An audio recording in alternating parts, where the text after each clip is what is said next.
Dear students, welcome back to my channel Enjoy Learning.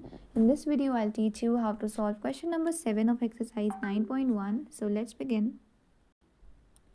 Question number 7 says that a wire is in the shape of a rectangle. Its length is 40 centimeter and breadth 22 centimeter. तुम लोगों को क्या given है बेटा कि एक wire है जो कि एक रेक्टेंगल के शेप में मुड़ा हुआ है ना, एक रेक्टेंगल का शेप लिए हुए है वो wire.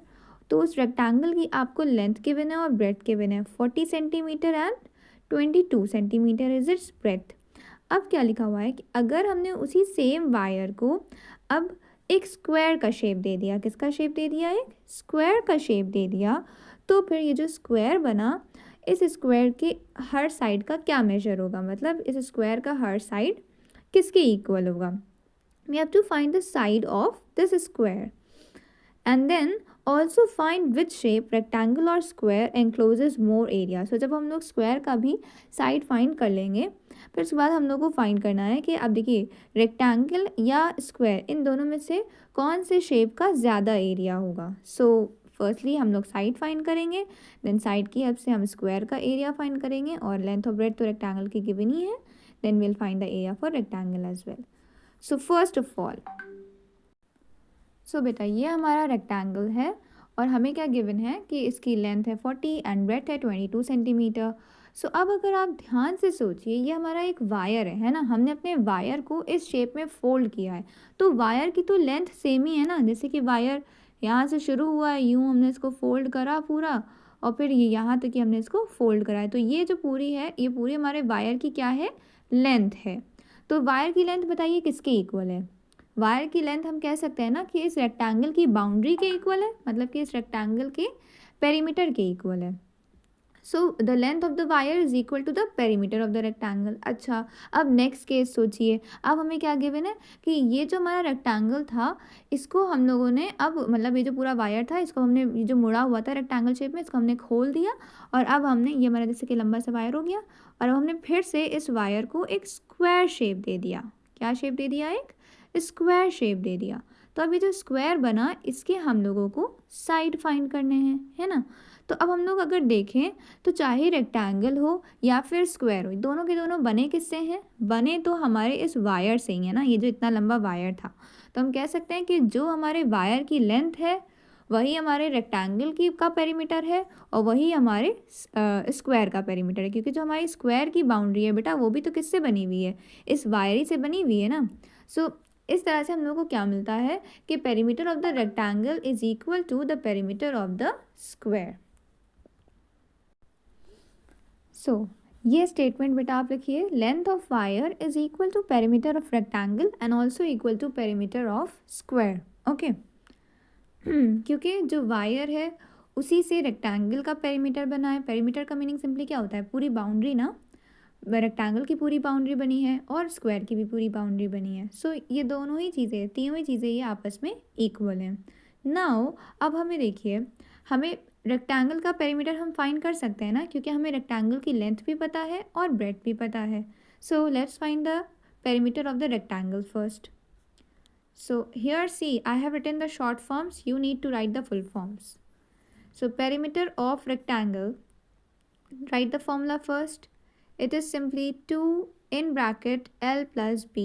Now put the values, 2 in bracket 40 plus 22 and now 2 in bracket 40 plus 22 is 62 and so you got your perimeter as 124 and the unit will be centimeter.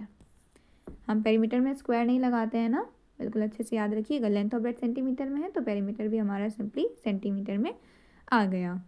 Bracket का मीनिंग क्या होता है बेटा, ब्रैकेट और नंबर के बीच में कोई sign नहीं है, मतलब यहाँ पे मल्टीप्लाई का साइन है। आप चाहें तो यहाँ पे लगा भी लिया मल्टीप्लाई का साइन, 2 × 62 इस तरह से भी आप इसे लिख सकते हैं। ओके, तो अब हमारा पेरीमीटर आ गया बेटा। अब देखिए बेटा, हमारा जो पेरीमीटर है रेक्टेंगल का वो किसके इक्वल है, स्क्वायर के भी पेरीमीटर के इक्वल है ना। ये हम लोगों ने यहाँ पे स्टेटमेंट ऊपर लिखी है, जो पेरीमीटर है रेक्टेंगल का वही पेरीमीटर है स्क्वायर का। सो नाउ अब हम लोग पेरीमीटर ऑफ स्क्वायर का फॉर्मूला पुट करेंगे और उसे किसके इक्वल कर देंगे, इसके इक्वल कर देंगे, क्योंकि ये दोनों ही चीज़ें आपस में इक्वल हैं, क्योंकि दोनों किससे बने हैं, सेम वायर से बने हैं। सो बेटा right it down, perimeter of square, and perimeter of square को भी हम किसके इक्वल लिखेंगे, 124 सेंटीमीटर के इक्वल लिखेंगे, क्योंकि दोनों चीज़ें सेम हैं। देन अब हम लोग पेरीमीटर ऑफ स्क्वायर के नीचे पहले फॉर्मूला पुट करा, देखिए 4 इंटू साइड, और इस साइड पे तो यही नीचे कॉपी डाउन कर लिया नेक्स्ट स्टेप में भी। अब हम लोग सिंपली साइड हमें फाइंड करना है ना, तो साइड फाइंड आउट हो जाएगा यहाँ से। देखिए कितने ईजिली हम लोगों ने क्या कॉन्सेप्ट यूज़ किया। आप कॉन्सेप्ट को बेटा समझिए, ताकि आप फिर जब इस तरह के क्वेश्चंस देखें तो आप खुद से क्वेश्चन को समझ पाएँ और ख़ुद से आप पता कर पाएँ कि हमें यहाँ पे कौन सा फॉर्मूला पुट करना है, कैसे हमें इस क्वेश्चन को सॉल्व करना है। सो 4 1 ज़ा 4, 4 3 ज़ा 12 एंड 4 1 ज़ा 4। सो हमारा साइड क्या आ गया स्क्वायर का बेटा, side is equal to 31 centimetre. ये भी किस में होगा, सेंटीमीटर ही तो होगी ना इसकी यूनिट, क्योंकि बाकी सब सेंटीमीटर में है। एरिया को छोड़ के बाकी सब हमारे नॉर्मल यूनिट्स होती हैं, किसी में भी स्क्वायर नहीं लगता है। Remember, length, breadth, perimeter, side of square. Now अब हम लोगों को क्या फाइंड करना है बेटा, first part of the question solve हो गया, अब हमें एरियाज फाइंड करने हैं। So let's quickly find the area of rectangle and area of square. अब ये आप पॉज करिए वीडियो को, अपने आप से फाइंड करिए। रेक्टेंगल के लिए आपको लेंथ ब्रेथ पता है, स्क्वायर के लिए आपको साइड भी पता चल चुका है। Quickly find that out. और फिर हम लोग को फाइंड करना है कि हु एनक्लोजेज मोर एरिया, मतलब स्क्वायर या रेक्टेंगल में से किसके पास ज़्यादा एरिया है।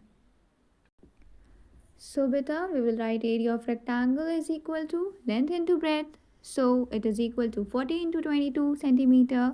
सो हमारा आंसर क्या आ जाएगा बेटा, सिंपली देखिए हमने बताया जब भी लास्ट में ज़ीरो हो तो ज़ीरो को भूल जाइए, मल्टीप्लाई करने के टाइम सिर्फ 22 में 4 मल्टीप्लाई करिए, तो देखिए 4 2 ज़ा 8, 4 2 ज़ा 8, और फिर जब मल्टीप्लाई करिए फिर कितने ज़ीरोज़ आपने भूले थे, कितने ज़ीरोज़ थे टोटल, 1 ज़ीरो था, तो बस उस उतने ज़ीरोज़ को आप लास्ट में पुट कर दिए। अब आपका रेक्टेंगल का एरिया आ गया 880 centimetre square. Similarly area of square हम लोग फाइंड आउट करेंगे। So it has the formula side into side, that is 31 into 31। So now we will multiply.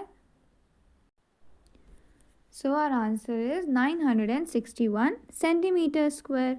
अब जल्दी से देखिए किसका एरिया बड़ा है, रेक्टेंगल और square. Square is having more area. So at last you will write this statement.